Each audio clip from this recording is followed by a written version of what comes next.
Hello पढ़ंतुओं, मैं GK. Sahu the पढ़ंतु classes के YouTube channel में आप सभी का स्वागत करता हूं। फॉरेस्ट्री का ये आज 8वां लेक्चर है। आज जो टॉपिक हम कवर करने वाले हैं वो है आपका कृषि वानिकी, एग्रो फॉरेस्ट्री। जाहिर सी बात है कि एक बड़ा कॉन्सेप्ट है, एक बड़ा टॉपिक है, तो एक लेक्चर में ये कंप्लीट नहीं हो पाएगा।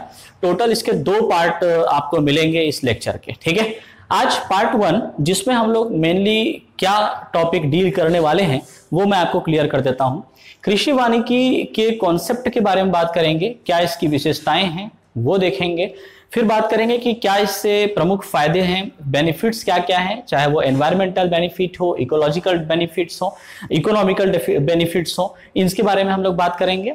उसके बाद फिर क्लासिफिकेशन देखेंगे कि एग्रो फॉरेस्ट्री में कौन कौन से सिस्टम होते हैं, कौन कौन से टाइप्स होते हैं, प्रणाली क्या क्या होती है।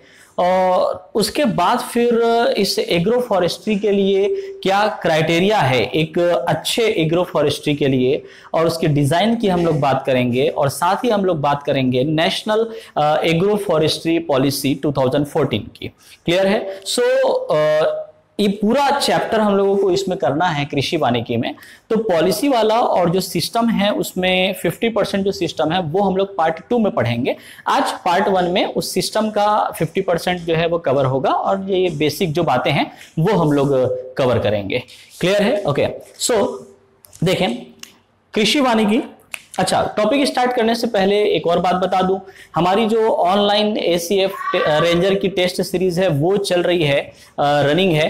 तो जिन लोगों ने रजिस्ट्रेशन कर लिया है वो दिए गए शेड्यूल डेट पर प्रॉपर्ली आप एग्जाम देते चलें, ताकि आपका परफॉर्मेंस आपको पता चले और आपकी प्रिपरेशन किस लेवल तक है और क्या जरूरत है वो आपको पता चले। और जिन लोगों ने रजिस्ट्रेशन नहीं किया है तो कोई दिक्कत नहीं है, अभी भी केवल 2 ही पेपर हुए हैं, जिसका PDF आपको प्रैक्टिस के लिए बिल्कुल अवेलेबल हो जाएगा जैसे जैसे पेपर होते जाएंगे। और जो पेपर बची हुई उसको ऑनलाइन आप परफॉर्म कर सकते हो। तो लिंक डिस्क्रिप्शन में दिया हुआ है, वीडियो के नीचे में आप देखिए, उसमें आप जा करके रजिस्ट्रेशन करवा लीजिए। बहुत ही नॉमिनल कॉस्ट है।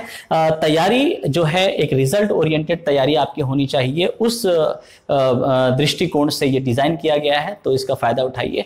ठीक है, देखिए आगे चलते हैं। कृषि वानिकी, पहले समझो कि अवधारणा क्या है, कॉन्सेप्ट क्या है।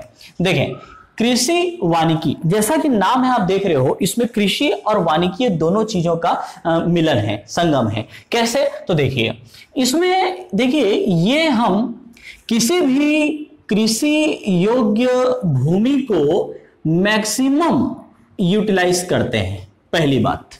ठीक, जो भी एग्रीकल्चरल लैंड है उसके सराउंडिंग अराउंड जो एरिया है, ठीक, इसका हम लोग मैक्सिमम यूटिलाइजेशन कर लेते हैं।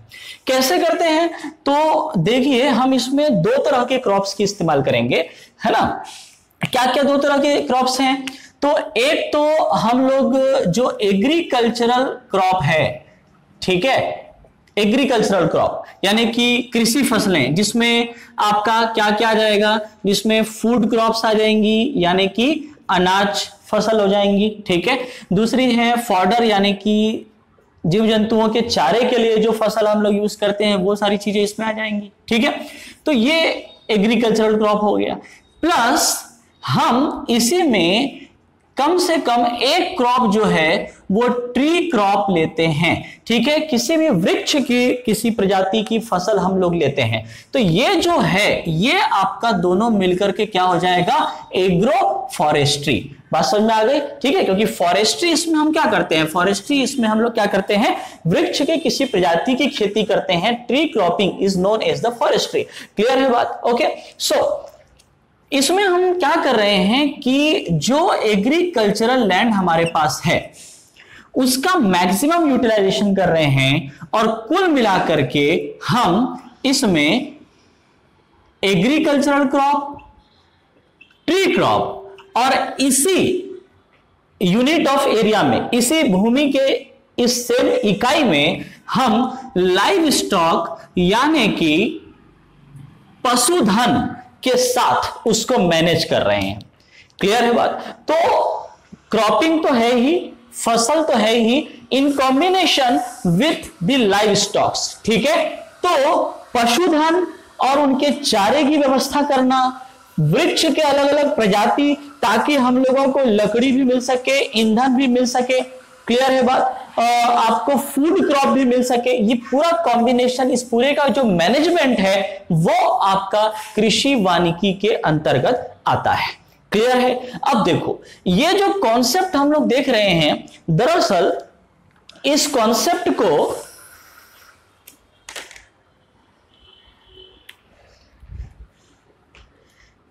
उन्नीस में एक बुक प्रकाशित हुई थी, एक बुक लिखी गई थी, किताब लिखी गई थी, जिसमें बुक का नाम मैं आपको बता दूं, tree crop a permanent agriculture. ठीक है, यह बुक का नाम है जो 1929 में प्रकाशित हुई थी। ठीक है, इस बुक में पहली बार जो राइटर है यानी कि जे रसेल स्मिथ, ठीक है, जे रसेल स्मिथ ने पहली बार एक सॉल्यूशन के रूप में इस परमानेंट एग्रीकल्चर की बात कही थी। ठीक है, एक ट्री बेस्ड, एक वृक्ष पर आधारित स्थायी कृषि की उन्होंने बात कही थी। ये दरअसल उन्होंने बताया था कोई भी जो स्लोपिंग जो लैंड होता है, ढलान वाली जो जगह होती है, जब वहां पे हम खेती करते हैं तो जो एक कटाव होता है अत्यधिक वर्षा की वजह से या विंड की वजह से जो विनाशकारी कटाव होता है, उसके सॉल्यूशन के रूप में उन्होंने बोला कि एक ट्री बेस्ड यानी कि एक आपका वृक्ष आधारित कृषि हमको करनी चाहिए।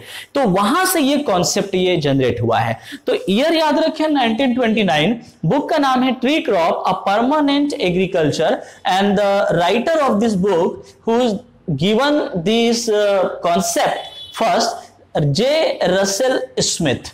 और ये सॉल्यूशन उन्होंने मुख्य तौर पे स्लोपिंग लैंड में जो कल्टीवेशन या खेती होती है उसके लिए उन्होंने बताया था।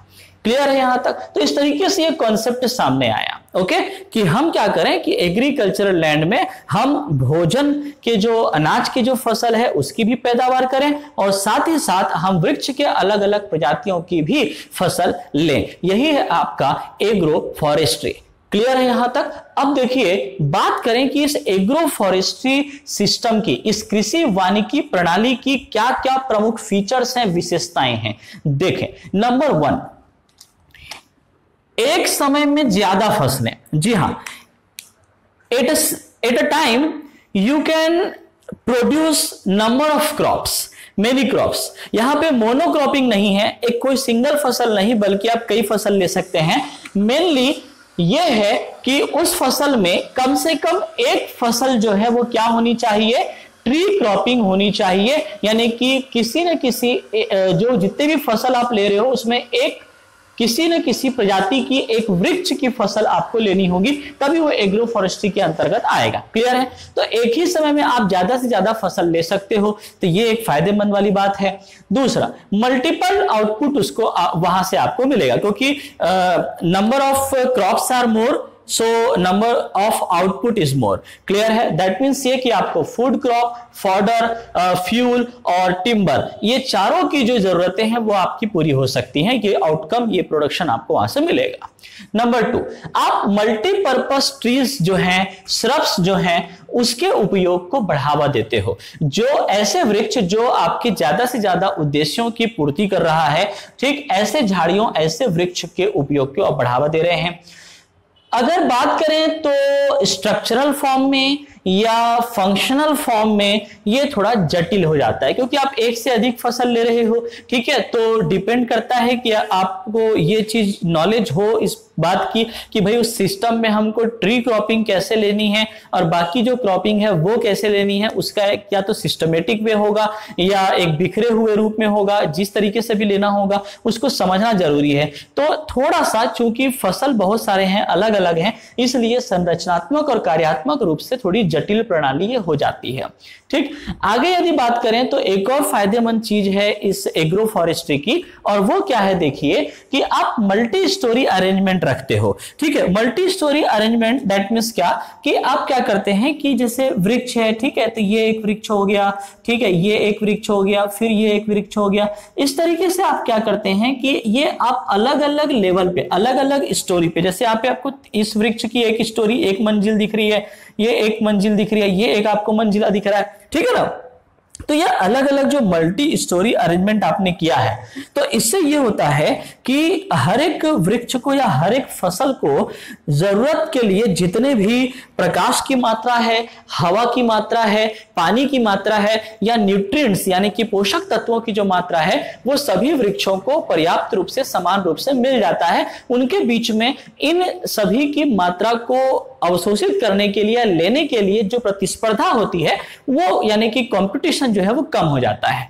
क्लियर है बात इतनी? ठीक है, क्योंकि अलग अलग मल्टी स्टोरी आपने लेवल पे यहाँ पे वृक्ष को लगाया है, या जो क्रॉपिंग आपने की है तो चारे के लिए अलग है, ठीक है, आपका जो खाद्यान्न फसल आप जो लिए हैं उसका जो लेवल है वो कम रहेगा। इस तरीके से अलग अलग लेवल यानी कि मल्टी स्टोरी अरेंजमेंट ये सुविधा आपको देता है कि सभी फसलों के जितने भी वृक्ष या जितनी भी प्रजाति की फसल आपने ली है उनके बीच कंपटीशन कम हो जाता है, सभी को पर्याप्त मात्रा में जो हवा, पानी, प्रकाश और पोषक तत्व चाहिए वो मिल जाती है। क्लियर है? तो ये मेन फीचर्स हैं किसके? कृषि वानिकी के।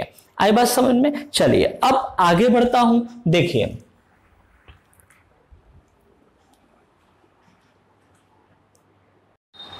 अब बात करते हैं बेनिफिट्स की, लाभ, क्या फायदा हमको एग्रो फॉरेस्ट्री से मिलता है। ठीक है, देखिए 3 तरीके से हम बात करेंगे। सबसे पहले कि वातावरण में या एनवायरमेंटल में क्या बेनिफिट हमको मिलता है, नंबर 2 आर्थिक रूप से हमको क्या लाभ मिल रहा है, और नंबर 3 सामाजिक रूप से हमको क्या लाभ हो रहा है इस एग्रो फॉरेस्ट्री से। Okay, now number 1 environmental benefits की यदि बात करें तो सबसे पहली बात तो ये कि चूंकि हम लोग क्या कर रहे हैं कि जो एग्रीकल्चरल लैंड है वहीं पर ही हम वृक्ष की फसल भी ले रहे हैं, ट्री क्रॉपिंग भी ले रहे हैं, है ना, इस कृषि वानिकी में। तो सीधे सीधे क्या हो रहा है कि जंगलों में जो हमारी निर्भरता है, डिपेंडेंसी है, वो थोड़ी क्या हो रही है, कम हो रही है, जिससे कि जंगलों पर दबाव कम हो गया है। ठीक है, हम अब फुल्ली जो है जंगलों पर निर्भर नहीं है कि हमको हर एक वृक्ष की प्रजाति को उगाने के लिए, फॉरेस्ट्री के लिए जंगल ही जाना है, फॉरेस्ट में ही हम वो कर सकते हैं। नहीं, हम यहीं पर ही एग्रीकल्चरल लैंड के साथ में ही, एग्रीकल्चरल क्रॉप्स के साथ ही हम ट्री क्रॉपिंग ले रहे हैं। तो सीधी सी बात कि जंगलों पर दबाव क्या होगा, कम होगा। इकोलॉजिकल सिस्टम जो है उसको यहां से थोड़ी सी अधिक प्रोटेक्शन मिल गई है कि नहीं। आप फॉरेस्ट जा रहे हो, फॉरेस्ट में किसी वृक्ष की वो आप क्या कर रहे हैं, प्रोडक्शन कर रहे हैं, ट्री क्रॉपिंग कर रहे हैं, है कि नहीं। अब वहां पर और भी चीजें हैं, क्लियर, जैसे वहां पे लाइव स्टॉक्स भी रहेंगे, वाइल्ड एनिमल्स भी होंगे, क्लियर है बात, ठीक है। तो वहां पर प्रोडक्शन करने से ज्यादा बेहतर क्या रहेगा यहां पर, क्यों? क्योंकि यहां पे जो मेन फंक्शन है प्रोटेक्शन का वो यहां पे ज्यादा आपको मिल सकता है। क्लियर है बात, ठीक। कहने का मतलब क्या है, देखो किसी भी फॉरेस्ट्री के 2 प्रमुख ऑब्जेक्टिव्स होते हैं, फंक्शन होते हैं, या तो वो आपको प्रोडक्शन फंक्शन प्रोवाइड करेगा या फिर आपको प्रोटेक्शन फंक्शन प्रोवाइड करेगा। 2 तरीके से वो जो है कार्य कर सकता है, या तो प्रोडक्शन के लिए आप फॉरेस्ट्री करोगे या फिर प्रोटेक्शन के लिए। क्लियर है बात। तो यहां पर जो प्रोटेक्शन वाली जो बात है वो बिल्कुल सही साबित होती है। ठीक है। तीसरी बात, उपयुक्त वातावरणीय स्थिति में एक सुटेबल एनवायरमेंटल कंडीशन में आप यहां पर क्या करते हैं, जैव विविधता को यानी कि बायोडायवर्सिटी को बढ़ावा देते हो। क्लियर है, यानी कि किसी एग्रीकल्चरल लैंड में आप एग्रीकल्चरल क्रॉप्स के साथ जो ट्री क्रॉप ले रहे हो उसमें एक सिलेक्शन आप पहले करते हो कि कौन सी क्रॉपिंग ज्यादा बेहतर रहेगी, कौन सी ट्री स्पीसीज जो है, कौन सी प्रजाति की वृक्ष को लगाना सही रहेगा, तो उसके हिसाब से आप लगाते हैं। ठीक है, तो उपयुक्त वातावरण के हिसाब से अलग अलग लोकेशन या साइट के सिलेक्शन के हिसाब से आप स्पीसीज का सिलेक्शन करते हो, और उसके बाद फिर इस तरीके से क्या होता है कि आपको वहां पे डाइवर्सिफिकेशन मिलता है, आपको डाइवर्सिटी मिलती है। क्लियर। नंबर नेक्स्ट, किसी भी क्षेत्र की जो क्लाइमेटिक कंपोनेंट्स हैं उसमें आप इंप्रूवमेंट कर पाते हो, जलवायु घटकों में आप सुधार कर पाते हैं। मेनली यदि बात करें तो आप सॉइल जो फैक्टर है उसको कैसे इंप्रूवमेंट आप कर पाते हो, देखिए बहुत एक अच्छा फायदा है यहां पर एग्रो फॉरेस्ट्री का एनवायरमेंटल बेनिफिट में, वो ये है कि ये मिट्टी के तापमान को कम रखता है। क्लियर है, ठीक है भाई, जाहिर सी बात है। आपने क्या किया, ये एग्रीकल्चरल लैंड है, यहां पर आपने ट्री की क्रॉपिंग की, ठीक है, एक मिनट, इसी में देखें, ठीक है, ये आपने ट्री की क्रॉपिंग की, सॉरी आपके अदर क्रॉप्स, एग्रीकल्चरल क्रॉप्स।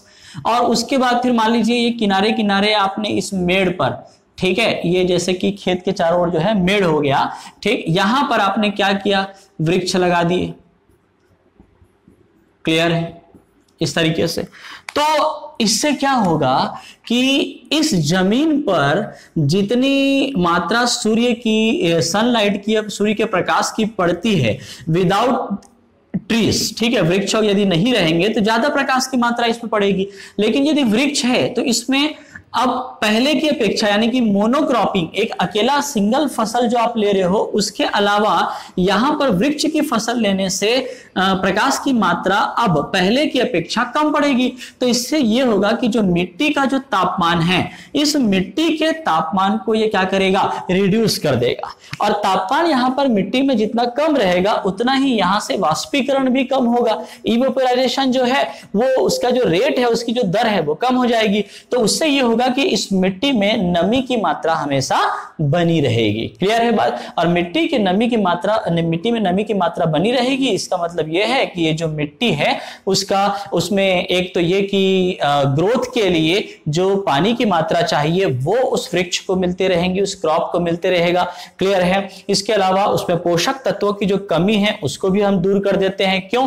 हम क्या कर रहे हैं, यहाँ पे हम अलग अलग फसल ले रहे हैं, तो अलग अलग फसल ले रहे हो तो उसके हिसाब से जो पोषक तत्व जिस वृक्ष को जैसा चाहिए वो अपना ले लेगा, और बाकी जो है वो किसी और वृक्ष को चाहिए वो उसको मिल जाएगा, उस क्रॉप को मिल जाएगा। इस तरीके से, एक तरीके से समझिए कि जो न्यूट्रिएंट्स हैं, जो पोषक तत्व जो हैं, वो थोड़ा डिस्ट्रीब्यूट हो जाएगा। और जैसा कि हमने अभी फीचर में आपको देखा था कि जो प्रतिस्पर्धा है पोषक तत्वों की, पानी की, प्रकाश की, अलग अलग पौधों और अलग वृक्षों के बीच में, वो कम हो जाती है कि नहीं? तो इस तरीके से आप पोषक तत्वों की कमी को रोक देते हो, मिट्टी के कटाव को आप कम कर देते हैं, क्योंकि वृक्ष की फसल आप ले रहे हो, मिट्टी की उर्वरकता में सुधार हो जाती है। ठीक है, द फर्टिलिटी ऑफ सॉइल ये इंक्रीज हो जाता है। ठीक है, कैसे इंक्रीज हो जाता है? तो आपने वृक्ष लगाया है, ठीक है, अब वृक्ष से क्या होंगे, अलग अलग जो उसके अलग अलग भाग जो होते हैं वो कुछ जैसे कि पत्ते जो हैं वो सूख गए, या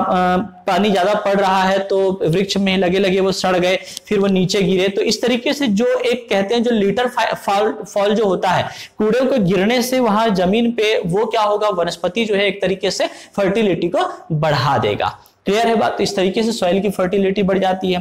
ठीक है, अलग अलग गहराई में पोषक तत्वों का पुनर्चक्रण, दी हाँ, आपका रिसाइकलिंग ऑफ द न्यूट्रिएंट्स। ठीक है, the nutrient elements available in the soil, उसका रिसाइकल होता रहेगा। ठीक है, टाइम टू टाइम, अलग अलग डेप्थ में। तो ये एक बहुत अच्छी बात है। कार्बनिक पदार्थों को यदि हम उस मिट्टी में फिर ऐड कर देते हैं, ऑर्गेनिक मैटर कंटेंट यदि हम देते हैं सॉइल में, तो उससे फिर ये होगा कि जो सॉइल की जो स्ट्रक्चर है, मिट्टी की जो संरचना है, उसमें भी क्या होगा, सुधार होगा, इंप्रूवमेंट होगा। तो ये जो चीजें हैं ये आपको एनवायरमेंटल बेनिफिट देती हैं। अब बात करें इकोनॉमिक बेनिफिट्स की, तो क्या आपका जो पर यूनिट एरिया है उसमें जो उपज हो रही है क्रॉप की, वो क्या हो गई, इंक्रीज हो गई, क्योंकि आप एक सेम एरिया पे, इसी एक सेम एरिया पे आपने अलग अलग फसल लिए हैं। ठीक है, तो आप क्या कर रहे हो, इस लैंड का जो भी आपके पास अवेलेबल है, जो भूमि, उसका आप मैक्सिमम यूटिलाइजेशन कर रहे हो। तो पर यूनिट एरिया पे वो ज्यादा आपको क्या देगा, इनकम देगा, उपज को बढ़ा के। ठीक, दूसरी बात की पर्टिकुलर जो फसल, जैसे अगर मोनोक्रॉपिंग करते हैं, एक सिंगल फसल हम लोग लेते हैं, तो उसमें कुछ फसल ऐसे भी होते हैं कि अलग अलग फैक्टर्स की वजह से वो ग्रो नहीं कर पाते, या ग्रो कर देते हैं तो आगे चल के फिर वो नष्ट हो जाते हैं। ठीक है, जो अलग अलग कारण होते हैं। ठीक है, क्योंकि ये पर्टिकुलर एरिया है, हो सकता है कि इधर की जो फसल है उसको प्रॉपर न्यूट्रिएंट मिल पाया, इधर की नहीं मिल पाए, ऐसे बहुत से कारण होते हैं। ठीक है, अलग अलग जो हम लोगों ने 4F की हम बात करते हैं, climatic factor, edaphic factor, biotic factor, ये जो फैक्टर्स हैं उसकी वजह से। ठीक है, तो डिपेंड करता है, ग्रो हुआ तो हुआ, नहीं हुआ तो फिर वो फसल क्या हो जाती है, कुछ मात्रा बर्बाद हो जाती है। लेकिन यहां पे क्या हो रहा है कि जो कुल फसल में जो बर्बादी है, ठीक है, जो फेलर है, उसको हम लोग कम कर लेते हैं। ठीक है, क्यों? क्योंकि यही सारी चीजें, पोषक तत्व बराबर मिल रही हैं अलग अलग फसल होने की वजह से। ठीक, अब इन सभी से क्या होगा, पर यूनिट एरिया में आपकी उपज बढ़ गई। ठीक, एक तो प्रोडक्शन बढ़ा पर यूनिट एरिया में, आउटपुट बढ़ा। दूसरी बात है कि जो फेलर होती थी वो फेलर भी कम हो गई। तो जाहिर सी बात है कि जो इनकम है किसान की या खेत से जो इनकम हो रही है, उस फार्म से जो इनकम हो रही है वो क्या हो जाएगी, बढ़ जाएगी, इंक्रीज हो जाएगी। तो इकोनॉमिकली या आर्थिक रूप से ये कृषि वानिकी हमको बेनिफिट पहुंचाता है। इसके बाद बात करें सामाजिक रूप से क्या लाभ हो रहा है, तो देखिए चूंकि ये हम कृषि और वानिकी को एक साथ कंबाइन करके जोड़ के देख रहे हैं, मतलब ये कि यहां पर जो रूरल एरिया है उसके लिविंग स्टैंडर्ड्स में इंप्रूवमेंट होगा, सुधार होगी। क्लियर है, ग्रामीण का जो जीवन स्तर है वो क्या होगा, सुधरेगा। क्यों? क्योंकि अलग अलग प्रजाति के वृक्ष की फसल वो ले रहा है, तो उससे ये होगा कि उसकी इनकम बढ़ गई, इनकम बढ़ गई तो उसके जीवन स्तर में सुधार होगा, लिविंग स्टैंडर्ड्स में सुधार होगा, स्वास्थ्य के स्तर में सुधार होगा, जो न्यूट्रिशन जो है, पोषण का जो लेवल है, जो स्तर है, उसमें भी क्या होगा, सुधार होगा। क्योंकि वो अलग अलग प्रजाति के या अलग अलग न्यूट्रिशंस के पोषक तत्वों से भरपूर वो फसल ले रहा है, अपने हिसाब से अलग अलग वो ले सकता है उसी सेम लैंड एरिया पे जो उसके पास अवेलेबल है, तो पोषण का स्तर भी सुधरेगा। क्लियर है बात। और इस तरीके से ओवरऑल जो एक फार्म कम्युनिटी है, जो किसानों की जो कम्युनिटी है, ठीक है, या जो स्थानीय जो विलेज के लोग हैं, ठीक है, या जहां किसी फॉरेस्ट के अंदर कोई गांव के लोग जो बसे हुए हैं, उनको भी एग्रो फॉरेस्ट्री की अनुमति मिलती है सरकार की तरफ से, तो उन सभी लोगों को भी क्या होगा, एक स्टेबिलिटी मिलेगी कि उसके पास अलग अलग फसल हैं, एक फसल में कुछ दिक्कतें आई भी तो दूसरी फसल जो है उसको क्या कर देगी, उसको रिकवर कर देगी, उसको एक तरीके से कंपनसेट कर देगी। एक की विफलता दूसरे की सफलता वो मैनेज हो जाएगी। आई बात समझ में? ठीक है, तो ओवरऑल एक स्टेबिलिटी फार्म कम्युनिटी को प्रोवाइड किया जाता है इस एग्रो फॉरेस्ट्री के साथ। आई बात समझ में? ठीक है, चलिए अब नेक्स्ट टॉपिक हम लोग करते हैं कि ऐसी क्या रुकावटें हैं, बाधाएं हैं जो एग्रो फॉरेस्ट्री के दौरान, उस सिस्टम को डेवलप करने के दौरान हमको फेस करनी पड़ती है। ठीक है, तो क्या क्या बाधाएं हैं देखें। आगे बात करें क्या क्या कंस्ट्रेंट्स, क्या बाधाएं हैं, क्या रुकावटें हैं जो कृषि वानिकी में आती हैं। नंबर 1, देखिए यहां पर हो रहा है क्या, इंटरफेरेंस ऑफ द ट्रीज। उसकी वजह से जो मेन जो हम लोग एग्रीकल्चरल क्रॉप लेते हैं, ठीक है, तो ट्री क्रॉप भी लेना है तो उसके लिए भी स्पेस चाहिए। अगर हम लोग ट्री क्रॉप नहीं लेते तो टोटल उस कृषि योग्य भूमि में, एग्रीकल्चरल लैंड में हम लोग क्या करेंगे, जो मुख्य फसल है वही लेंगे। क्लियर है? तो तब और अब यानी कि जब हम ट्री क्रॉप भी ले रहे हैं तो यहां पर जो मुख्य अनाज है, मुख्य फसल है, उसको कम स्पेस मिलेगा। कम स्पेस मिलेगा, कम भूमि में वो उपज होगी तो फिर पैदावार भी कम होगी। क्लियर है? तो कुल मिला के जो मुख्य फसल है उसकी उपज में थोड़ी कमी हो जाती है as comparison to single cropping या मोनोक्रॉपिंग। ओके, दूसरी बात, वृक्ष की कैनोपी जो है अगर ज्यादा रही, कैनोपी मतलब समझ रहे हो ना, ठीक है, जैसे कि अब ये आपकी क्या है, वृक्ष, ठीक है, और ये हो गई इसकी कैनोपी। क्लियर? ऊपर घेरा है ना। अब नीचे आप क्या कर रहे हो, यहां पे ये फसल ले रहे हो। क्लियर है? ये आपने एग्रीकल्चरल क्रॉप यहां पे लिया हुआ है कि नहीं? तो ये जितना ज्यादा होगा तो होगा क्या कि जो प्रकाश की मात्रा जो है, जो इस तक पहुंचनी चाहिए, क्लियर है, तो इधर तो पहुंच रहा है, लेकिन कैनोपी ज्यादा है तो ये क्या करेगी कि प्रकाश की मात्रा को खुद ही क्या कर लेगी, एब्जॉर्ब कर लेगी, अवशोषित कर लेगी। क्लियर है? तो ये अवशोषित कर लेगी तो इधर प्रकाश की मात्रा पहुंच पाई क्या? नहीं पहुंच पाई। ठीक है, तो इनके बीच यानी कि एग्रीकल्चरल क्रॉप और ये जो ट्री क्रॉप है, इन दोनों के बीच पे कंपटीशन बढ़ जाएगा। किसके लिए? लाइट के लिए। क्लियर है बात? ये एक चीज हो गई। नेक्स्ट, कंपटीशन फॉर मॉइस्चर, ठीक, आर्द्रता के लिए या नमी के लिए जो प्रतिस्पर्धा है वो भी यहां पे बढ़ जाती है। कैसे? तो देखिए होता क्या है कि कुछ ऐसी प्रजातियां होती हैं जिसमें जो जड़ होता है या तो वो गहराई की तरफ जाता है, यानी कि मिट्टी में नीचे की तरफ जाता है, जिसको हम डीप रूट सिस्टम बोलते हैं। दूसरा एक होता है लेटरल रूट सिस्टम, ठीक है। लेटरल रूट सिस्टम क्या होता है कि वो अपवर्ड डायरेक्शन में यानी कि ऊपर की ओर बढ़ता है, जड़ें जो है, ठीक है। तो देखो होगा क्या, डीप रूट सिस्टम है, जमीन की तरफ जा रहा है, तो वो तो ठीक है, उसमें क्या होगा कि जो जमीन में नमी की जो मात्रा चाहिए, ठीक, वो मॉइस्चर जो है वो उसकी रिक्वायरमेंट को फुलफिल कर पाएगा, उतनी नमी की मात्रा उसमें रहेगी।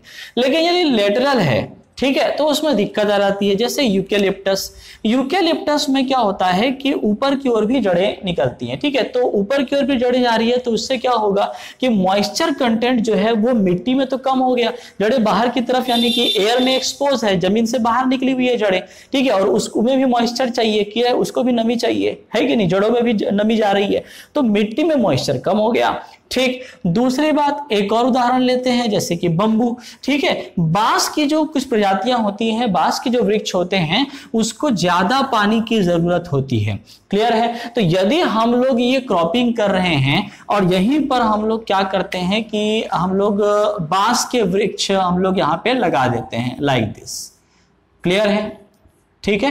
तो इसको पानी की मात्रा ज्यादा चाहिए, तो इसको क्या हो जाएगा, थोड़ी कमी हो जाएगी, कंपटीशन बढ़ जाएगा दोनों के बीच मॉइस्चर कंटेंट को लेकर के, क्लियर है बात। ये बाधाएं वहां पे आ जाती हैं। आगे बढ़े, जब हम वृक्षों की क्या करेंगे, कटाई करेंगे, द फेलिंग ऑफ ट्रीज, ठीक है, तो एग्रीकल्चरल क्रॉप जो है उसको नुकसान पहुंचता है, क्लियर है ना। हमको मतलब ये है कि या तो हमको इंतजार करना पड़ेगा भाई कि कब ये हमारी एग्रीकल्चरल क्रॉप जो है वो मैच्योर हो गई, ठीक है, तो इसको पहले काट लिए, उसके बाद फिर ये ट्री क्रॉप को हमने काटा। लेकिन ऐसा बहुत मुश्किल टास्क हो जाता है, क्यों भाई, अगर ये आपका पहले परिपक्व हो चुका तो इसको आप काट लीजिए, ज्यादा बेहतर है, क्लियर है बात, ठीक है। तो इस तरीके से यहाँ पर एग्रीकल्चरल क्रॉप को नुकसान पहुंच जाता है जब ये दोनों चीजें एक साथ वहां पे हम कर रहे हैं, उगा रहे हैं, ठीक। कुछ जो वृक्ष होते हैं उसमें वो एक होस्ट का काम करता है, ठीक है। किसके लिए, कुछ पेस्ट जो होते हैं, जो इंसेक्ट होते हैं, कुछ कीट जो होते हैं, उनका घर बन जाता है वो वृक्ष, क्लियर है। तो अगर वो पेस्ट यहां पर है, ठीक है, इस वृक्ष में, तो होगा क्या, उसकी वजह से ये जो एग्रीकल्चरल क्रॉप है इसको नुकसान पहुंचेगा, वो उसको डैमेज कर सकता है। ओके, नंबर नेक्स्ट जो पॉइंट है वो ये है कि इसमें ज्यादा लेबर की जरूरत पड़ेगी, क्योंकि on the same unit of area, एक प्रति इकाई क्षेत्रफल पे आप ज्यादा से ज्यादा फसल ले रहे हो, अलग अलग फसलें ले रहे हो, ठीक है, तो उसके लिए श्रम की जो है, लेबर जो है वो भी क्या हो जाएगा, बढ़ जाएगा। नेक्स्ट फिर आता है भाई कि जब ट्री क्रॉप भी है वहां पर, तो फिर जो फूड क्रॉप होते हैं उसको रिप्लेस करना जो है वो एक रुकावट वहां पे पैदा करता है, जो ट्री क्रॉप हमने लिया है उसमें, ठीक है।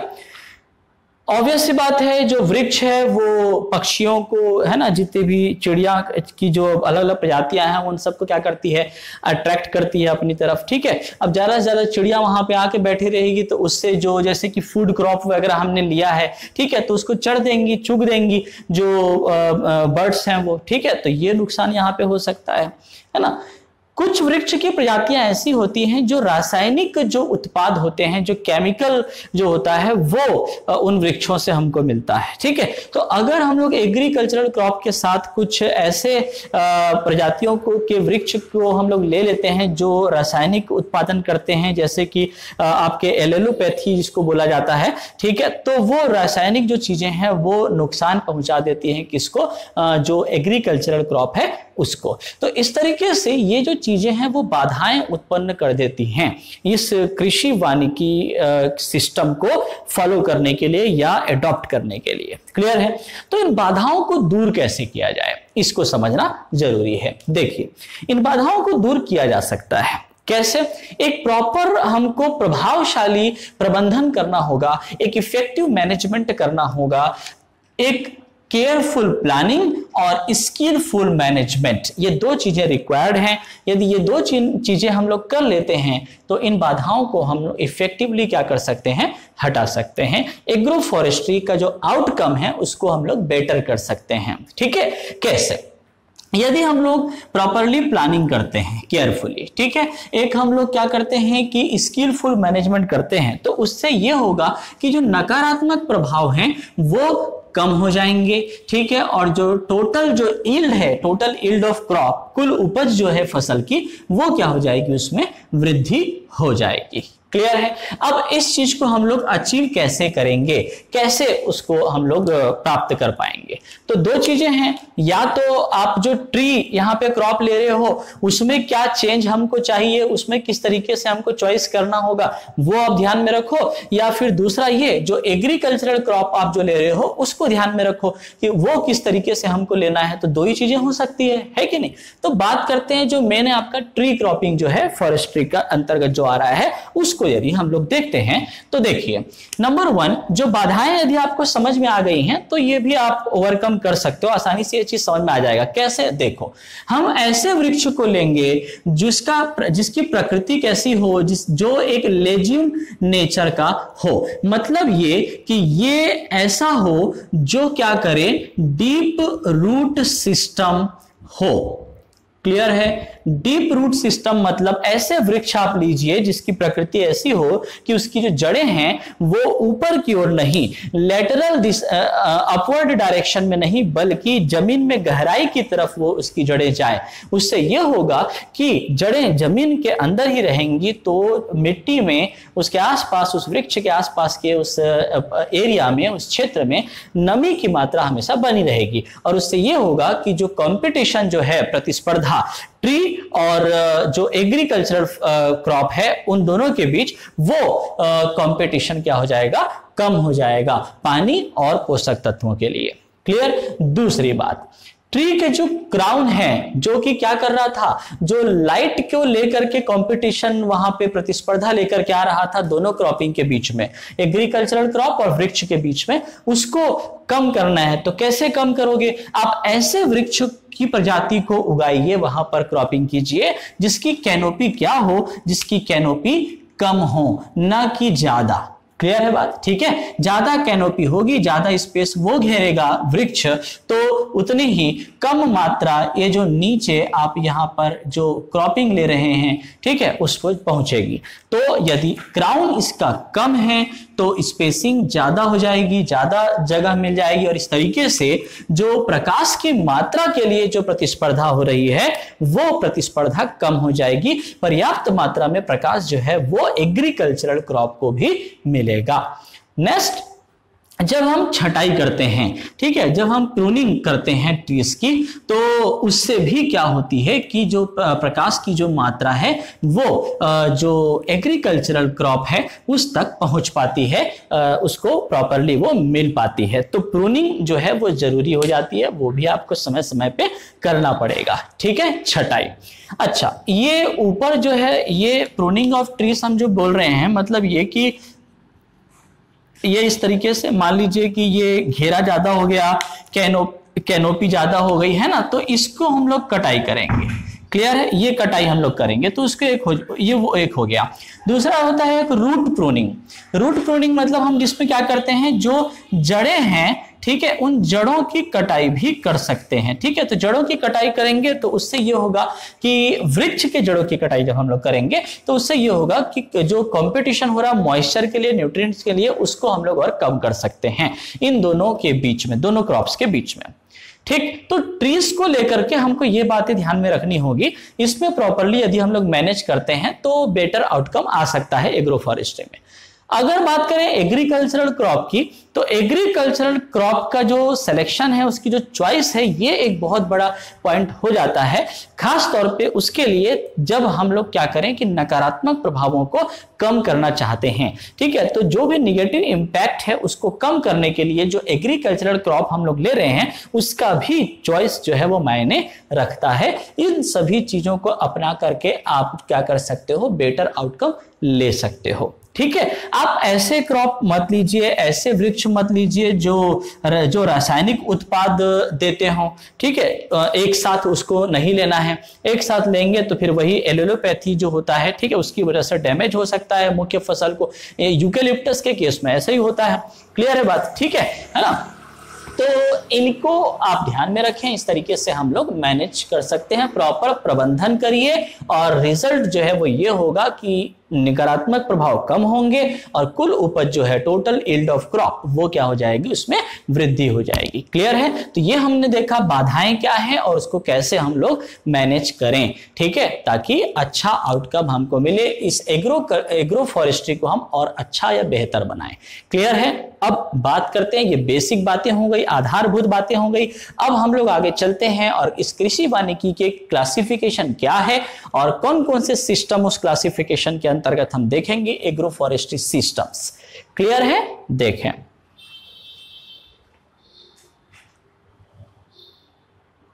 तो एग्रो फॉरेस्ट्री जो सिस्टम है, कृषि वानिकी प्रणाली, उसको हम लोग जो घटक हैं उनकी प्रकृति के आधार पे 4 अलग अलग वर्गों में बांट करके देखते हैं। ठीक है, देखें क्लासिफिकेशन, ये देखिए based on the nature of components. ठीक है, घटकों की प्रकृति के आधार पे 4 क्लासेस यहां पे आप देख रहे हैं। एग्री सिल्वी कल्चरल सिस्टम, दूसरा है सिल्वी पेस्टोरल सिस्टम या सिल्वी पॉस्चर सिस्टम भी बोलते हैं, तीसरा है एग्री सिल्वी पेस्टोरल सिस्टम और चौथे हैं अदर सिस्टम्स। क्लियर है? Now agrisilvicultural systems के अंतर्गत जो सब कैटेगरीज हैं उसमें क्या क्या देख रहे हैं हम, improved follow species in shifting cultivation. ठीक है, जब हम शिफ्टिंग कल्टीवेशन करते हैं तो वहां पर किस तरीके से एग्री सिल्वी कल्चरल सिस्टम हम अप्लाई करेंगे वो बात करेंगे। फिर नंबर 2 है the taungya system. Number 3 multi species tree gardens. ठीक है, अलग अलग प्रजाति के ट्री गार्डन्स वहां पे डेवलप करना। चौथा है वृक्ष और झाड़ियों को लेकर के कैसे सिस्टम जनरेट करना है, trees and shrubs on pastures. पांचवा है एले क्रॉपिंग। ठीक है, एले क्रॉपिंग मतलब कि आपकी गली फसल, आप समझ सकते हैं कि एक गली के रूप में ऐसा गली बना दीजिए वृक्षों की क्रॉपिंग की। ठीक है, वो एक चीज हो जाती है। Crop combination with plantation crops. ठीक है, agro forestry fuel wood plantation. Okay, जो ईंधन के लिए जो लकड़ी चाहिए उसके साथ एग्रो फॉरेस्ट्री कैसे करना है वो सब चीज लेने के लिए। शेल्टर बेल्ट्स क्या होते हैं, एक आश्रय बेल्ट। विंड ब्रेक क्या होता है वो हम लोग देखेंगे। सॉइल कंजर्वेशन हेजेस, उसके बारे में बात करेंगे। ठीक है, ये एग्री सिल्वी कल्चरल सिस्टम के अंतर्गत आता है।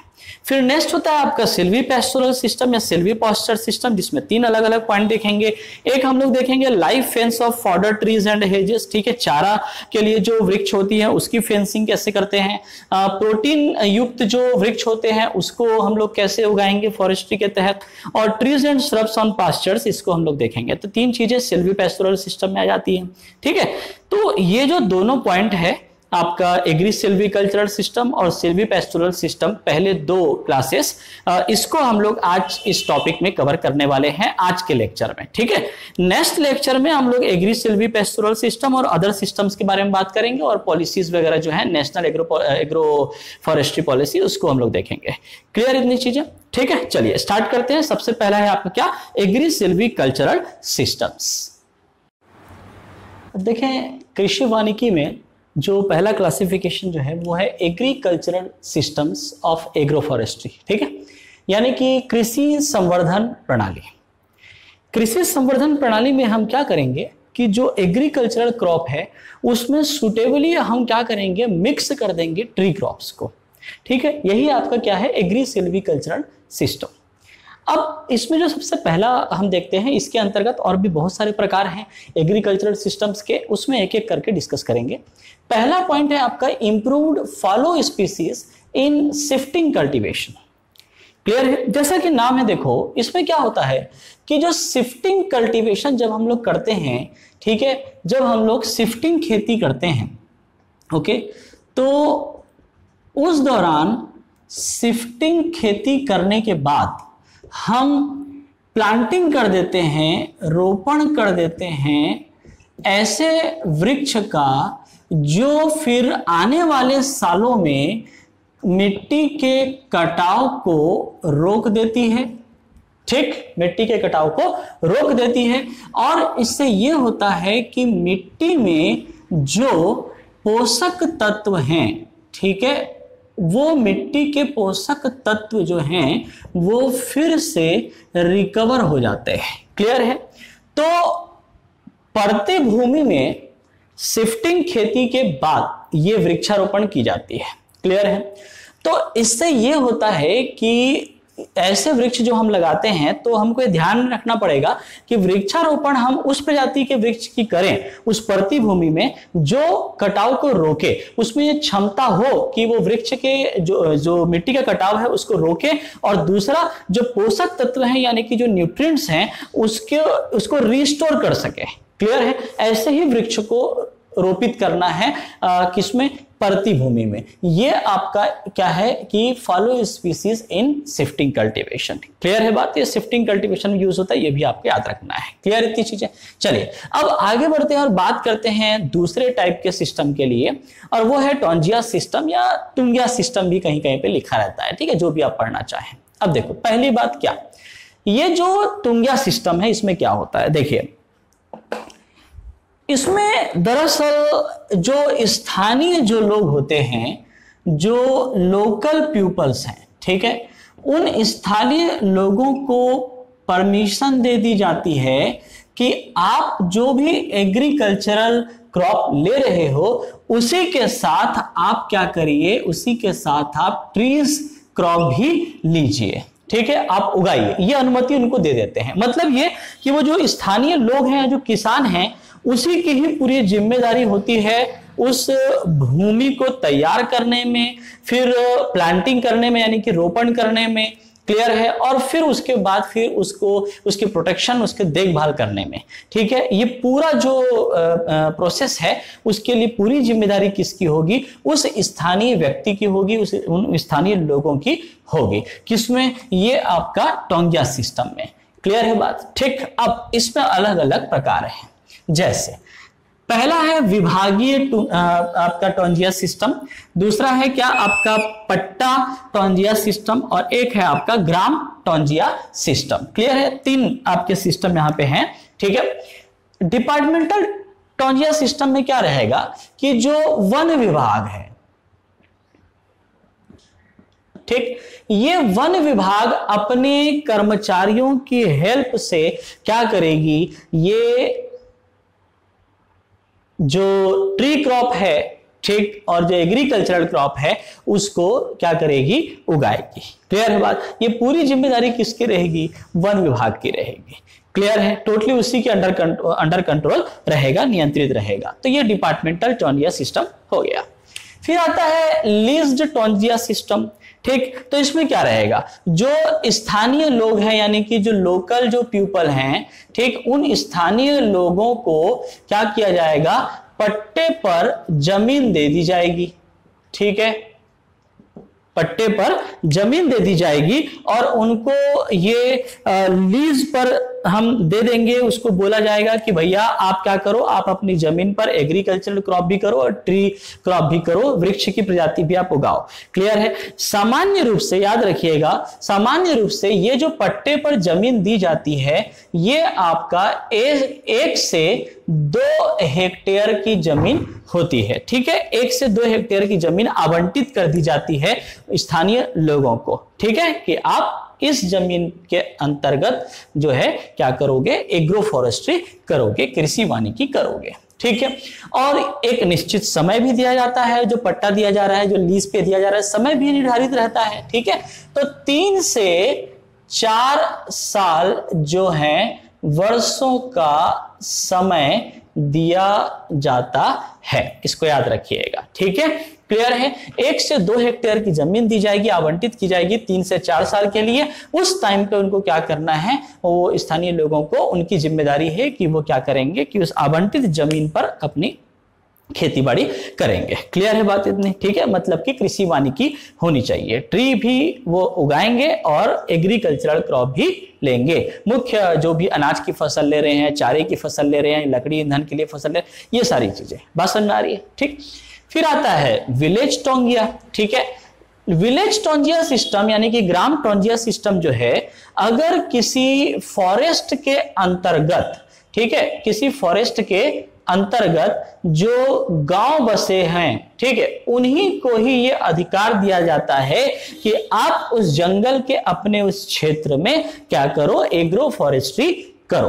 क्लियर है? मतलब ये एक विलेज टोंजिया, मतलब ऐसे विलेज जो जंगल के अंदर है, ठीक है, जंगल के अंदर जो गांव बसे हुए हैं ना, उन गांवों को, उन गांव के लोगों को ये अधिकार दिया जाता है, उनको अनुमति दी जाती है कि आप क्या करेंगे कि अपने उस जंगल वाले एरिया में, अपने गांव वाले एरिया में, इस पर्टिकुलर रीजन में प्रति इकाई क्षेत्रफल पे आप क्या करोगे, उस भूमि पे ट्री क्रॉपिंग भी करोगे, एग्रीकल्चरल लैंड के साथ साथ, एग्रीकल्चरल क्रॉप के साथ साथ। तो ये आपका ग्राम टोंजिया सिस्टम कहलाता है। क्लियर है बात? ठीक है, तो ये टोंजिया सिस्टम मेनली जो है वो 3 अलग अलग प्रकार हैं, लेकिन ये लोकल अथॉरिटीज या लोकल जो लोग हैं उनको ये परमिशन दी जाती है करने के लिए एग्रो फॉरेस्ट्री, वही आपका टोंजिया सिस्टम है। ठीक है, डिपार्टमेंटल टोंजिया में वन विभाग यानी कि डिपार्टमेंट जो है वो खुद करेगा। लीज वाले में पर्टिकुलर लोकल जो पीपल्स होंगे उनको वो परमिशन दे देगा, लीज पे पट्टे पर दे देगा, निर्धारित समय के लिए निर्धारित जमीन दे दी जाती है, उसमें आप करो एग्रो फॉरेस्ट्री। और विलेज टोंजिया जिसमें क्या करेंगे, फॉरेस्ट के अंतर्गत आने वाली जो गांव है उनको, गांव के लोगों को ये अधिकार दिया जाता है। ये विलेज टोंजिया सिस्टम है। क्लियर है? अब बात करें कि इस टोंजिया सिस्टम का एडवांटेज क्या है, उपयोगिता क्या है। नंबर 1, एक तो ये कि सस्ता हो जाता है, ठीक है, कॉस्ट ऑफ प्लांटिंग, रोपण और जो मेंटेनेंस करना है दोनों का कॉस्ट कम हो जाता है। ठीक है, ऑब्वियस सी बात है, कैसे, जो स्थानीय लोग हैं उन्हीं को ही अनुमति दे दी गई कि आप उस एरिया पे करिए, आपको बाहर से कोई श्रम जरूरत पड़ी क्या, बाहर से किसी श्रमिक को लाने की जरूरत पड़ी क्या, नहीं पड़ी। क्लियर है बात? तो सीधी सी बात है, कॉस्ट ऑफ प्लांटिंग और मेंटेनेंस जो है वो वहीं पे रह रहे हैं, वहीं पे आप देखभाल कर रहे हो, प्रोटेक्शन कर रहे हो, तो फिर कॉस्ट कम हो गया। ठीक, दूसरी बात यह कि आप स्थानीय लोगों को क्या कर दे रहे हो, एम्प्लॉयड कर रहे हो। ठीक है, बेरोजगारी की समस्या वहां पे दूर हो गई। क्लियर है? भूमि का अधिकतम उपयोग हो रहा है। ठीक है, जहां रह रहे हैं वहीं करो और जितना है उतना कर सकते हो। ठीक है, maximum utilisation of the land.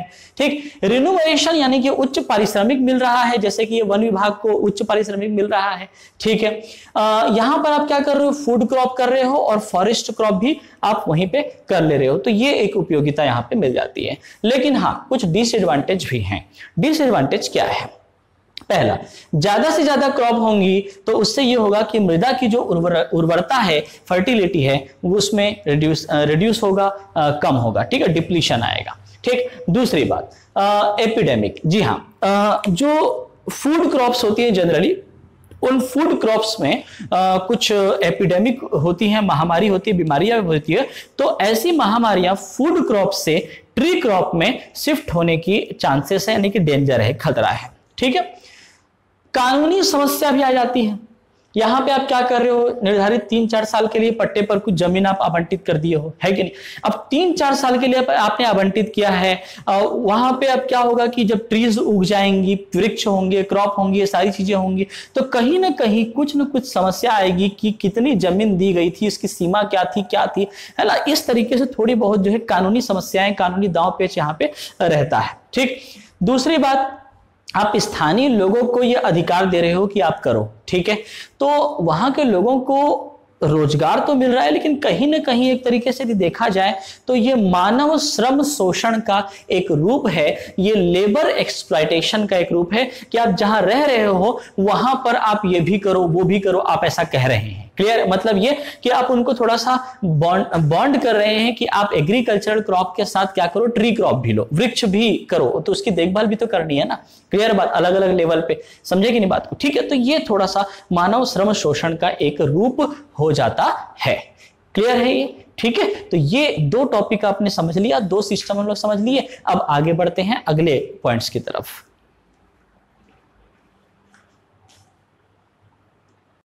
Agricultural system में तीसरा है आपका मल्टी स्पीसीज ट्री गार्डन।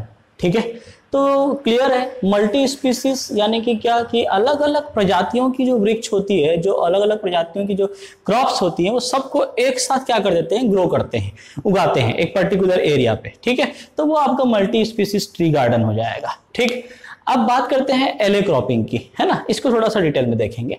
एले क्रॉपिंग, या जैसा कि नाम है गली फसल। ठीक है, एले मतलब समझते हैं ना, जैसे कि दो पंक्तियां हैं उसके बीच में जो स्पेस है, ठीक है, उसको हम लोग एले बोलते हैं, ठीक है। तो ये गली फसल कैसे हो रही है देखिए। एक तो पहली बात ये कि इसी को ही हेजेरो इंटरक्रॉपिंग भी कहा जाता है। Alley cropping is also known as hedgerow intercropping. Clear है।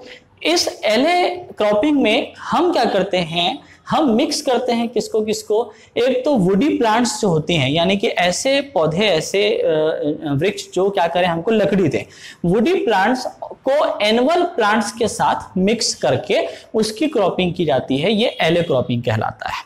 क्लियर है, ठीक। ऐसा करने का मतलब एक यही है कि उद्देश्य यही है कि जो मिट्टी है, ठीक, उसमें पोषक तत्व बने रहें। क्लियर है। या तो इसको मिक्स कर देते हैं या चारों तरफ ऐसे लगा देते हैं, ठीक है। क्लियर है। तो इस तरीके से गली के रूप में इसको लगाया जाता है। तो वो इंटरक्रॉपिंग जो होती है उसकी वजह से प्रॉपर अलग अलग जगह पे एक रो में उसको बनाते हैं, ठीक है, पंक्तियों में उसको लगाते हैं। तो उससे ये होता है कि फर्टिलिटी जो है वो बनी रहती है, न्यूट्रिएंट्स जो है वो बने रहते हैं। क्लियर। मिट्टी का कटाव नहीं होता है। ओके। खरपतवार जो है वो भी क्या होते हैं, रिड्यूस हो जाते हैं, कम हो जाते हैं, वीडिंग जो है। क्लियर है।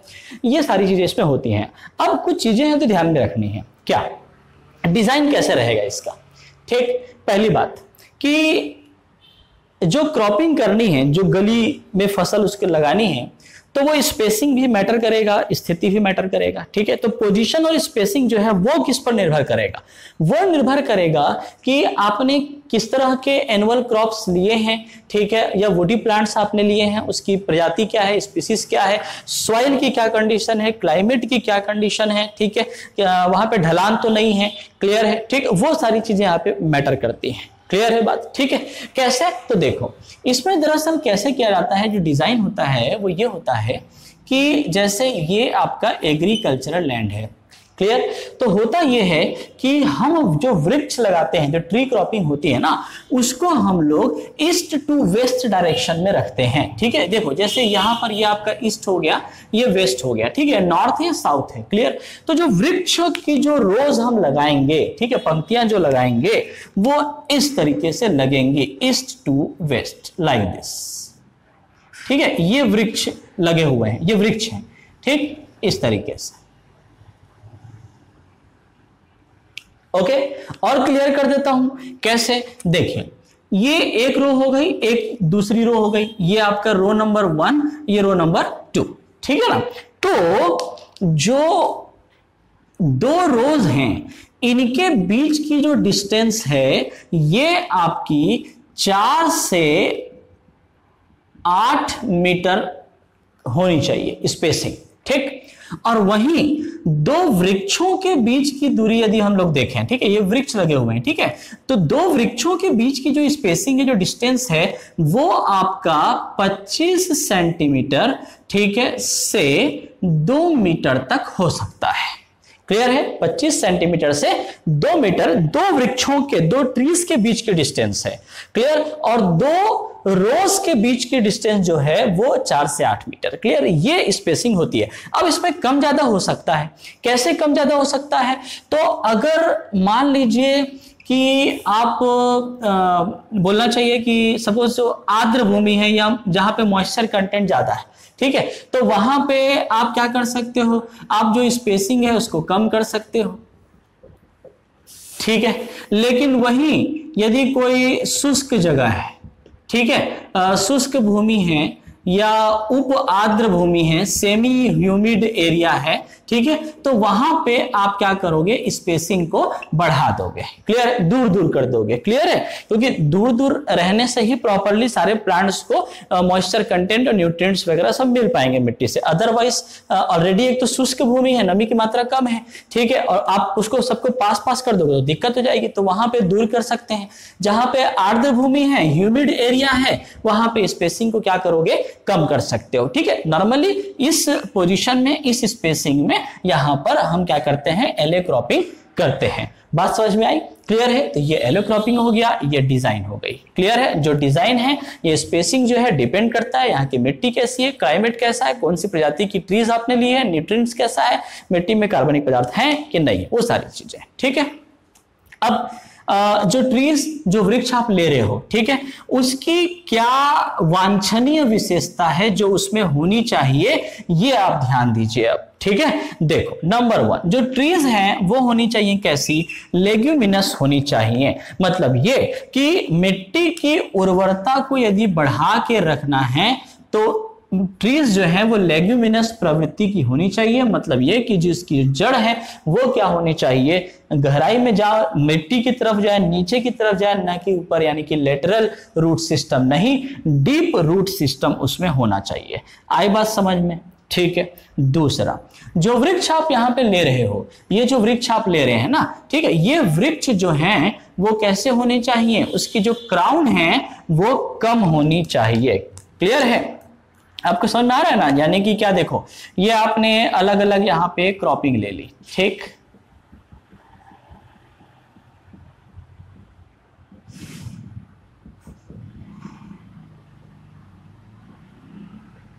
क्लियर है, ये आपने क्रॉपिंग ली है, एग्रीकल्चरल क्रॉप, ठीक है, जो भी है, और ये आपकी क्या है, रोज है। क्लियर है, यानी कि यहां पर ये आपका बीच में ये पूरा क्या लगा हुआ है, ये पेड़ आपका एक रो में लगा हुआ है।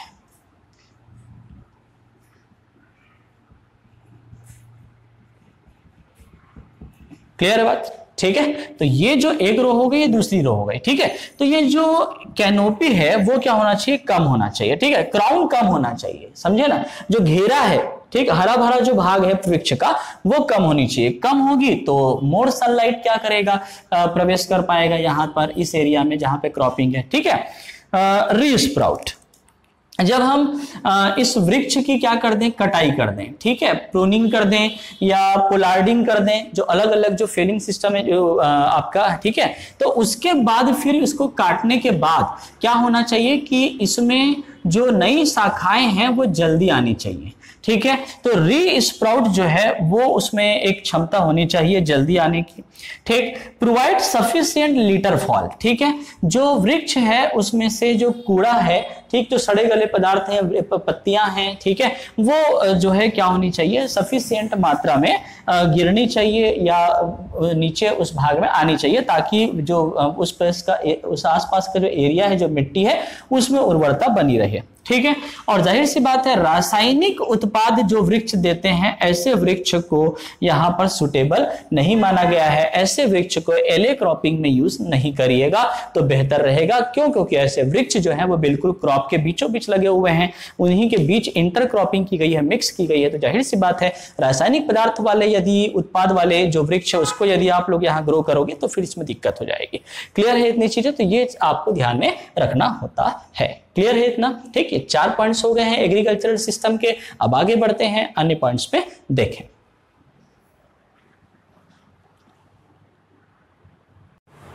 नंबर 5 है multipurpose trees and shrubs on farm land. ठीक है, ऐसे वृक्ष और झाड़ियों को उगाना जो कि बहुउद्देशीय हो।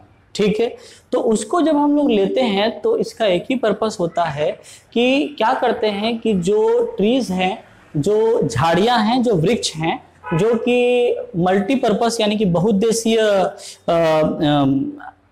के आधार पर उगाया जाता है, ठीक है, वो हमको मल्टीपल प्रोडक्ट दे सकता है, ज्यादा से ज्यादा प्रोडक्ट हमको दे सकता है। ठीक है, तो ऐसे ट्रीज और श्रब्स को या तो बिखरे हुए फॉर्म में यानी कि स्कैटर्ड फॉर्म में या फिर एक सिस्टमेटिक कुछ पैटर्न में उसको क्या किया जाता है, उगाया जाता है। ठीक है, तो ये आपका जो है ये फार्म लैंड में ये मल्टीपल प्रोडक्ट हमको दे देता है, एक पर्टिकुलर पर यूनिट एरिया की हम बात कर रहे हैं तो। ठीक, दूसरा है crop combination with plantation crops. ठीक है, यानी कि ऐसे क्रॉप्स जिसको हम लोग पेरिनेलियल बोलते हैं, यानी कि जो 12 मासी जो क्रॉप्स होती हैं या जो साल भर में हो जाती हैं, ठीक, उनके साथ हम लोग क्या करते हैं, जो है एग्रीकल्चरल क्रॉप के साथ उसको कंबाइन कर देते हैं। ठीक है, कैसे 12 मासी वृक्ष? तो 12 मासी वृक्ष में यानी कि जो साल भर में हो जाता है उसमें प्रमुख रूप से जैसे आपका नारियल हो गया, ठीक है ना, नारियल हो गया, ठीक है, कॉफी हो गई, ठीक, चाय हो गई, ठीक है, कोको हो गया, ठीक है ना। ये आपके ऐसे वृक्ष हैं जो साल भर में हो जाते हैं, 12 मासी होती है ये, ठीक है। तो इसको हम लोग मतलब कि पूरे 12 महीने इसको कभी भी लगाया जा सकता है, ये उसका मतलब होता है 12 मासी का, ठीक है।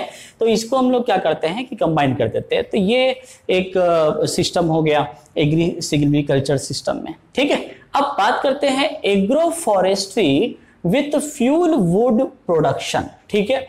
जब हमको ईंधन के रूप में लकड़ी का उत्पादन करना हो तो उसके लिए हम लोग जो एग्रो फॉरेस्ट्री अपनाते हैं, एग्री सिल्वीकल्चरल सिस्टम, उसमें क्या होता है कि जो एग्रीकल्चरल लैंड है, ठीक है, या तो इसमें इंटर प्लांटिंग कर देते हैं वृक्षों की, ठीक है, लाइक दिस, ठीक, या फिर यहां पर एग्रीकल्चरल लैंड में आपका क्रॉप रहेगा, एग्रीकल्चरल क्रॉप, और चारों तरफ इसकी क्या कर देंगे, इस तरीके से इसको लगा देंगे।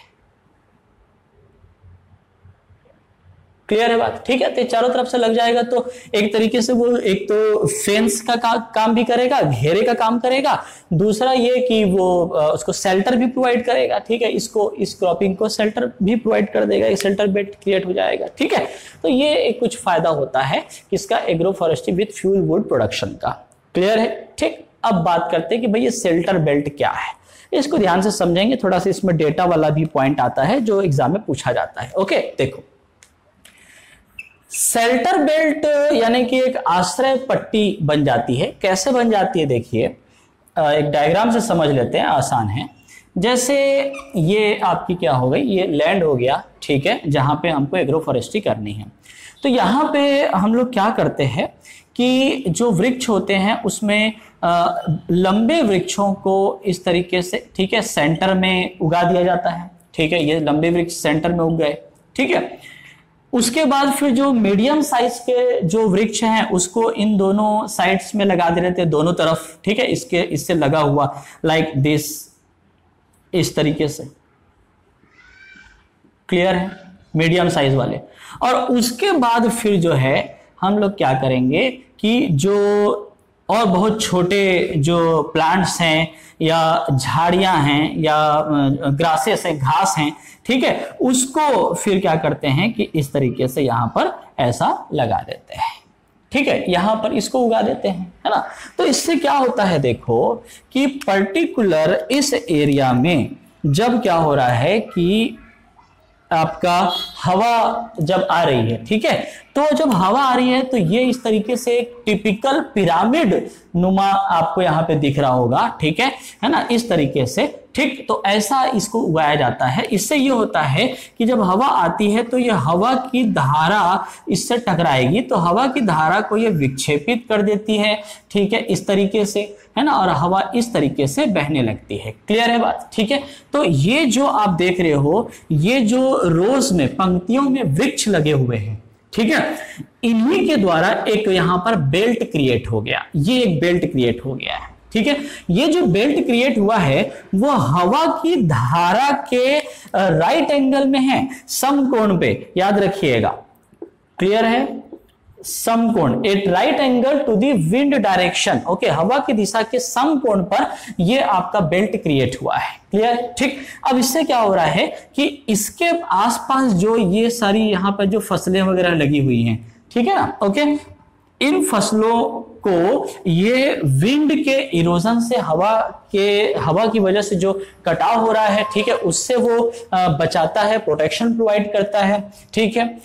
साथ ही क्या कर रहा है, हवा को इस तरीके से विक्षेपित कर दे रहा है, जिससे कि जो हवा की जो वेग है, जो वेलोसिटी है, वो क्या हो जा रही है, रिड्यूस हो जा रही है। क्लियर है बात, ठीक है। तो अब कुछ डेटा जैसे कि है उसको याद रखिएगा। क्या डेटा है, तो नॉर्मली एक आइडियल जो विड्थ होती है, ठीक है, एक आदर्श चौड़ाई जो होती है शेल्टर बेल्ट की, ठीक, वो 50 मीटर तक होनी चाहिए, ठीक है। 50 मीटर तक को एक आइडियल विड्थ माना गया है, शेल्टर बेल्ट की विड्थ की हम बात कर रहे हैं, ठीक है। क्लियर। दूसरी चीज की आपका जो ये ऊंचाई है, ठीक है, शेल्टर बेल्ट की जो ऊंचाई हो गई और शेल्टर बेल्ट की जो चौड़ाई हो गई। क्लियर है, ठीक है। तो शेल्टर बेल्ट की ऊंचाई और चौड़ाई का जो अनुपात होगा वो 1:10 होना चाहिए। कितना होना चाहिए? 1:10 होना चाहिए। ठीक है। और मैक्सिमम जो शेल्टर वुड जो है आपका विड्थ प्रोवाइड करता है, ठीक है, प्रोटेक्शन, ठीक है, विड्थ ऑफ प्रोटेक्शन बोल सकते हो, विड्थ ऑफ प्रोटेक्शन, ठीक है, वो आपका क्या होता है? वो आपका शेल्टर बेल्ट की ऊंचाई का आपका जो है 25 गुना होता है। ठीक है, कितना होगा?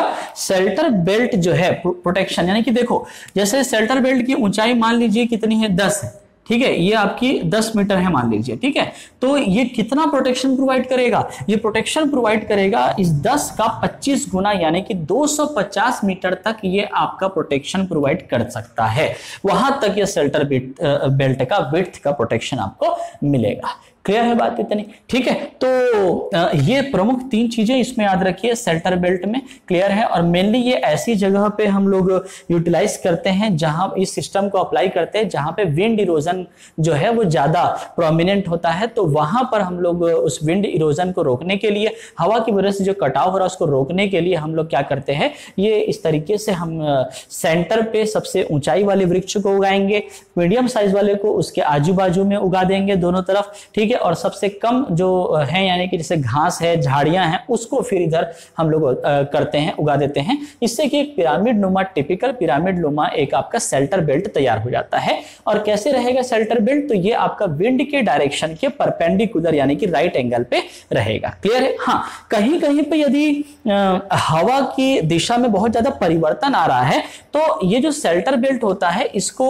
जो हम लोग लगाते हैं शेल्टर बेल्ट को, इसको हम लोग क्या करेंगे कि जैसे कि ये आप इधर ये वृक्ष लगा दिए। क्लियर है? ठीक है ना? तो वैसे ही क्या करोगे कि इस तरफ भी ऐसे वृक्ष लगा दिए लाइक दिस। ठीक है, फिर ये इस तरफ भी आप वृक्ष लगा दीजिए ऐसे, यहां पर इस तरफ, तो चारों तरफ यानी कि क्वाड्रेंगल में आप इसको लगा सकते हो। ठीक है, चारों तरफ लगाना ऐसे ही है। ठीक है, सेंटर में यहां पर सबसे ऊंचाई ये वाला एरिया। ठीक है, ऐसा समझे कि नहीं? और बाकी फिर ऐसा आपका कम होता हुआ इस तरीके से आप अप्लाई करेंगे। ठीक है, तो क्वाड्रेंगल में भी इसको अप्लाई किया जा सकता है। क्लियर इतनी बात है? तो ये हो गई शेल्टर बेल्ट की बात, और ये आंकड़ा याद रखिए। और शेल्टर बेल्ट में ये घास की प्रजाति या झाड़ियों की प्रजाति और वृक्ष की कौन कौन सी प्रमुख प्रजातियां वहां पे लगानी चाहिए वो आप देख लीजिए, यहाँ पे नीचे लिखा हुआ है। ठीक है, और उसके आधार पर शेल्टर बेल्ट सिस्टम में ये क्रॉपिंग की जाती है। क्लियर इतनी बात है? ठीक है, चलिए नेक्स्ट पढ़ते हैं विंड ब्रेक। नंबर 9 आपका है विंड ब्रेक। ठीक है, अब देखो विंड ब्रेक में क्या है कि इसमें वृक्ष की और झाड़ियों की एक स्ट्रिप होती है। ठीक है, या नंबर ऑफ स्ट्रिप्स भी हो सकते हैं। ठीक है, और ये किसके लिए? तो just to protect the any area, any field, किसी घर को प्रोटेक्ट करना है, किसी नहर को प्रोटेक्ट करना है, तो उसके लिए ये ट्रीज की या झाड़ियों का एक घेरा या एक स्ट्रिप बना दी जाती है। ठीक है, इसको हम लोग विंड ब्रेक बोलते हैं। ठीक है, क्यों, क्या, कैसा? अब देखिए, ठीक, मतलब सिंपल है बहुत ही। कहने का मतलब क्या है कि जैसे किसी घर को प्रोटेक्ट करना है। ठीक है, अब ये मान लीजिए कि चलिए घर यहाँ पर ये बना हुआ है। ठीक है, और ये बाहर इसका और ये प्लॉट खाली है मान लो। ठीक है, उसमें कुछ डेवलपमेंट नहीं हुआ है ना, स्ट्रक्चर जो है मेन घर का वो यहाँ पर है। ओके, तो यहाँ पर हम क्या करेंगे, यहाँ पर हम झाड़ियाँ वगैरह लगा देंगे। ठीक है, इस तरीके से हम लोग घेरा लगा दिए लाइक दिस। ठीक है, ऐसा, और ये इसका गेट हो गया मान लो। ठीक है, ये आपका दरवाजा है। ठीक है, तो ये जो चीज है इसको हम लोग क्या बोलेंगे? इसको हम लोग बोलेंगे विंड ब्रेक बोलेंगे। ठीक है, तो ये प्रोटेक्ट कर रहा है ज्यादा, यदि हवा की वेलोसिटी, हवा आ रही है, ठीक है, तो ऐसे जगह पे जहां हवा का प्रवाह ज्यादा रहता है, ठीक है, तो वैसी जगह पे हम स्ट्रिप्स के फॉर्म में इस तरीके से क्या करते हैं, उगा देते हैं। ठीक है, तो इसको हम लोग क्या बोलेंगे? विंड ब्रेक बोलेंगे। इफेक्टिव विंड ब्रेक वो होता है जो क्या करे कि जो स्ट्रिप है, ठीक, अब देखो जैसे कोई सिंगल स्ट्रिप आपने एक बना दिया, सिंगल स्ट्रिप है मान लो। ठीक है, अब वो बीच से कोई वृक्ष या तो उखड़ गया या काट दिया, जो भी है। ठीक है, तो उससे क्या होगा? गैप हो जाएगी। अब ये गैप हो गया तो क्या हो गया? यहाँ से हवा आने लगेगी, ठीक है, क्लियर है ना, तो ज्यादा हवा आने लगेगी, ठीक। तो एक इफेक्टिव विंड ब्रेक हम उसको मानते हैं जो क्या करे 25 to 75% जो विंड है उसको क्या कर सके, रोक सके, या उसको अपन क्या कर सके, पास कर सके, ठीक है, उतने को मिनिमाइज करके, ठीक है। तो जितनी हवा आ रही है उसको उसने रिड्यूस कर दिया, 25-75% रिड्यूस कर दिया उसको रोक करके, ठीक है। तो ये एक इफेक्टिव विंड ब्रेक कहलाता है, ठीक। दूसरी चीज देखो, एक चीज समझना, शेल्टर बेल्ट और ये विंड ब्रेक दोनों डिफरेंट चीजें हो जाती है, ठीक है। शेल्टर बेल्ट में हम क्या कर रहे हैं, एक पर्टिकुलर उसमें क्या है कि एक स्ट्रक्चर है कि बीच में ऊंचाई वाले पेड़ों को उगाना है, फिर उसके बाद मीडियम साइज के, और उसके बाद फिर छोटे जो घास और झाड़ियां उसको उगाना है, लाइक दिस, ठीक है।